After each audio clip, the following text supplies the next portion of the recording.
2 मिनिटं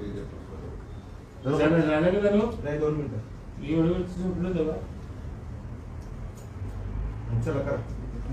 ओके. पाटील साहेब, एक महत्वाचा मुद्दा समोर आलेला आहे. संतोष देशमुख हत्या प्रकरणात देवेंद्र फडणवीस यांनी स्पष्ट केलंय की धनंजय मुंडे यांच्या विरोधात खुनाचा किंवा त्यात सहभागी असल्याचा कुठलाही पुरावा एसआयटीला आढळून आलेला नाही. मात्र जो कोणी आरोपी होता तो धनंजय मुंडे यांच्या जवळचा होता, त्यामुळे राजीनामा घेणं आम्हाला गरजेचं वाटलं. मात्र धनंजय मुंडे यांच्या विरोधात कुठलाही पुरावा आढळला नाही असं फडणवीस म्हणाले. उत्तर तर फडणवीस साहेबांनी स्वतःला दिलंय ना. मग हे तो नंबर 1चा आरोपी त्यांच्या जवळचा होता म्हणूनच आम्ही राजीनामा घेतला असं जर फडणवीस साहेब म्हणते तर पुरावा मिळाला.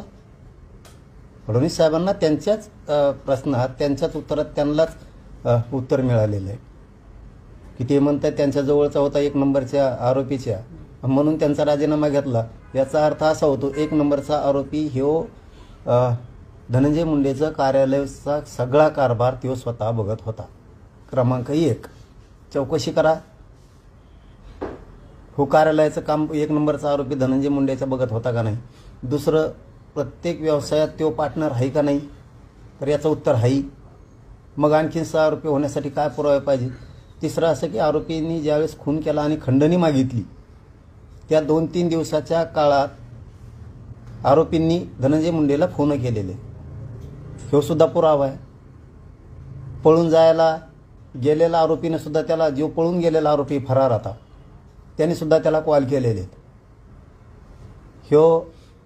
तो मंत्री धनंजय मुंडे मंत्री असताना कार्यकर्त्यांचे सगळे कामं, बीड जिल्ह्यातल्या सगळ्या कार्यकर्त्यांचे कामं 1 नंबरचा आरोपी करीत होता.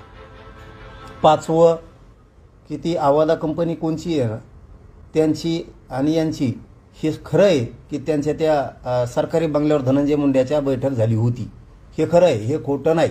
आणि 6वं महत्त्वाचं, SIT जवळ पुरावे आहेत, CID जवळ पण पुरावे आहेत की धनंजय मुंडेचा या खुनामध्ये खंडनित रोल आहे. म्हणून फक्त देवेंद्र फडणवीस साहेबांनी स्पष्टपणानं प्रामाणिकपणानं सांगायला पाहिजे की SIT कडे आणि CID कडे त्याचे पुरावे आहेत, तर त्याला 302 मध्ये 6 आरोपी करा.